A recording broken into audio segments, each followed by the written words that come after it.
In this video of Basketball Zero, I'm going to break down some clips and stuff to show you how to be a dominant monster at this game. So if you want to be the best you, stay tuned to watch this whole video and let's get into it. Okay, so I joined this game and we were down 5 and I'm like, this would be some good clips to see to come back and win. So you can see right here, you basically, as soon as you get the ball, I like to get the ball in the beginning because I like to just kind of see my options. I think that's my best skill set, as being like a point guard.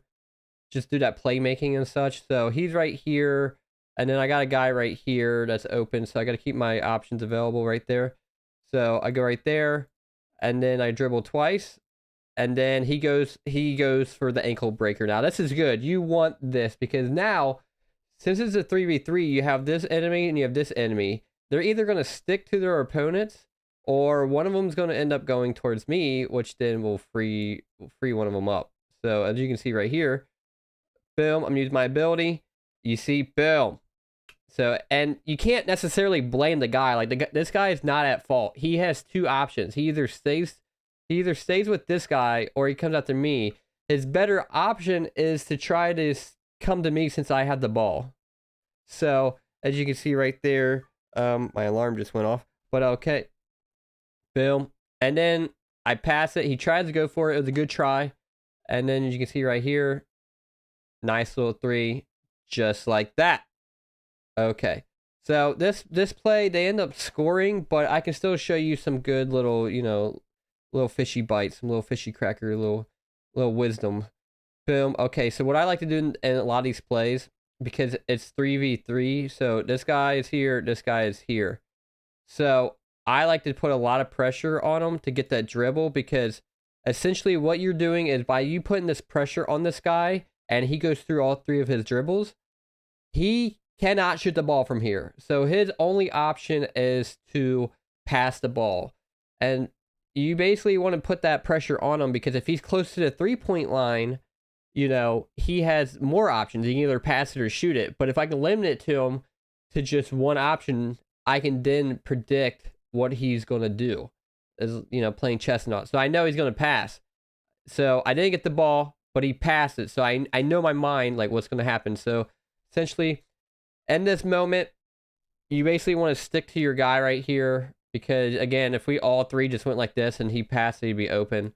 So I took the chance. It's not a guarantee that if you put pressure on someone, like they're not going to score, but you want to increase your odds as best as you can. And this guy ends up getting past the 2 people, but sometimes you just got to do what you can do. So I'm trying to remember what this clip is right here. Okay, so he's going in. Okay, dribbling. Okay, so right here, I'm starting to just kind of shift with this guy. I play a little bit of zone where I'm just kind of like in this area. I know there's a little bit of scribbles. We'll make it a little bigger. So I'm like in this zone to where if I need to shift over that way, cool, to help if they have the ball. Or I can just kind of shift over here to where I can still stay next to my guy. So another thing you want to learn, that ability, that star ability, if someone had not used all 3 of them, or if they have they have a 4th dribble, you're going to get instantly ankle broken with that ability. So just keep that in mind. Use that more so for mobility and if their dribbles are out. So boom, he passed it. So now I'm in a tough predicament right here. So I take a little bit of a gamble because this guy, he's broke some space. So I was like, okay, I'm going to drop and try to help him. It is a gamble. It is a gamble. Because I'm basically, if I stick to him right here, this guy can go right here and have potentially a shot. I don't know if this guy's going to be able to block him. So I take the chance. And then we can see right here, I'm automatically jumping right here in case he passes it to the guy down here. So, boom. And then you can see right here, our teammate gets the ball. That's a good... Gambles are not always bad. You had to just make the education choice, and we were down 2, so I'm like, you know what? We're going to go for it. This is going to help us win. He uses his ability right here. I forget what happens. Oh, yeah, uses his ability. Nice score. Puts it up by 1. Okay, let's see what the next one is. Okay, so good. This is a good defensive one right here. So you see, this is where you have to be smart. And we all make mistakes and such. I make mistakes and all that. So, but these 2 people, you can look at the way how their POV is. You see they're like where they're looking this way. Meaning these two people are going to go towards him. If I were to quiz you right now, where should you go? Should you go X or triangle or Z? Probably go triangle, you know, because that way he's not a free man that's open. And then again, it's not a guarantee sometimes. This guy ends up getting a 3 off, but you want to make it hard as possible for the other team to score by increasing your odds by playing smart. They had 2 people on him and he just happened to score. It happens. Okay, I'm trying to see what happens here. So I got the extra dribble. 2. Boom. So I get him with that because a lot of people don't realize this green aura right here. I have a 4th dribble, so they fall for that. And then boom, I pass it. He backs up. Now, I think he ended up missing the shot, which it happens, like mistakes happens, but when it's this close of a score, you can't make those mistakes when you're that open.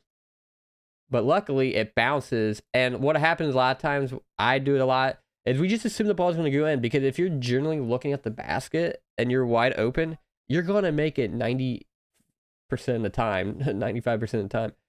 So they don't really go for the ball because they just thought it was going to score. And then he gets a shot and then scores. But that won't happen all the time. So this is where these plays can really work. And this is where it can be a little bit dangerous if you play high up. Like if you're this guy and you're playing close to the line, it can be a little dangerous because look what happens.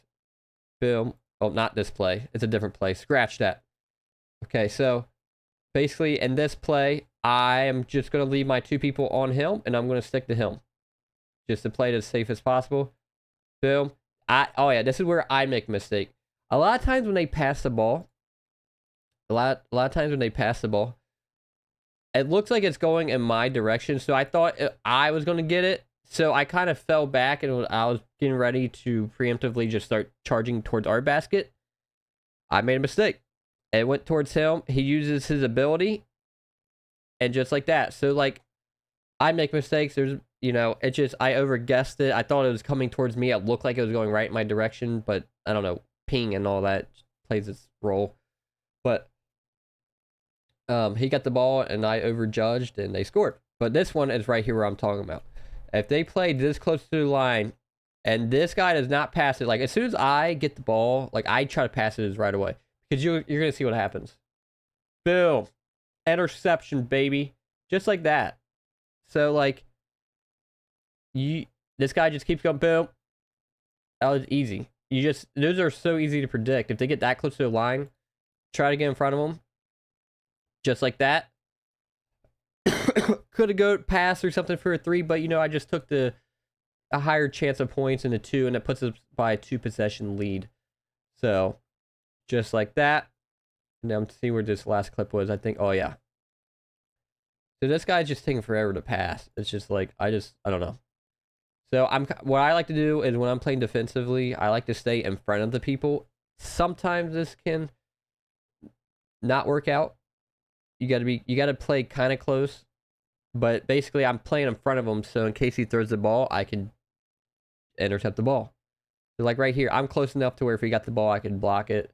So you just want to stay on that guy, stay in front of him, and then this guy just dribbled 3 times, just like that. You need to pass. See, this guy's saying, pass, pass, pass me the freaking ball.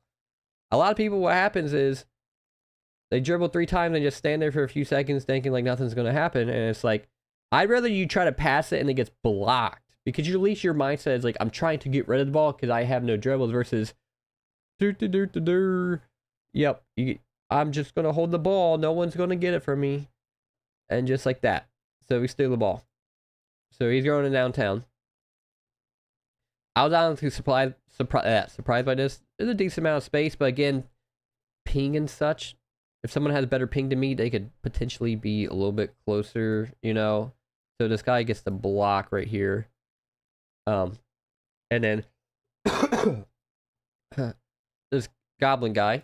So this is where audio is important. So I start to fall back because I'm like, you know, this guy's right here. And then I hear 1. Okay.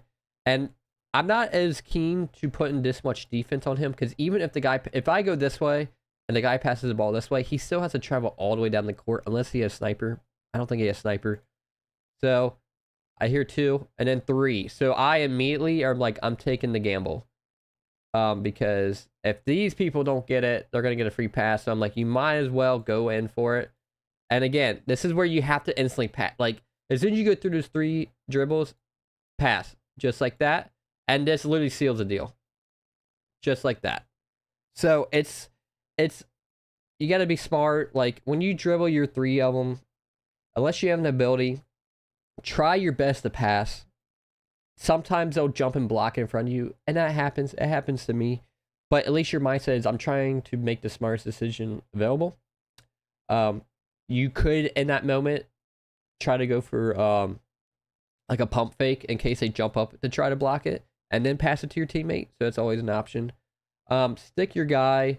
Sometimes you got to learn to play a little bit of zone and then switch to more man. So zone is basically you're playing near them, but you're not playing basically right on top of them.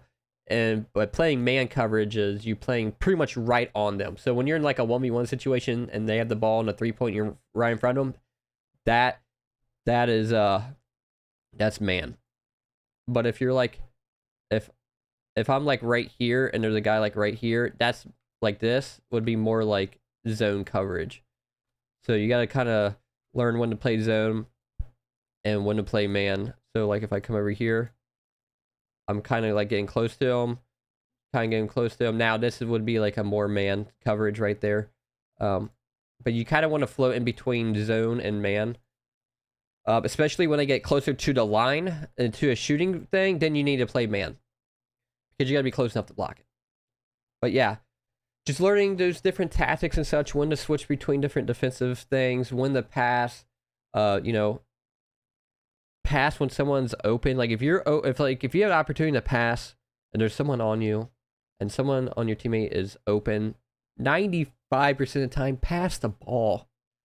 You'll score, you'll still get an assist, and people will like you more and will be more inclined to pass to you versus if you're like some egoist blue lock, like I'm just going to score freaking 50 points, dude.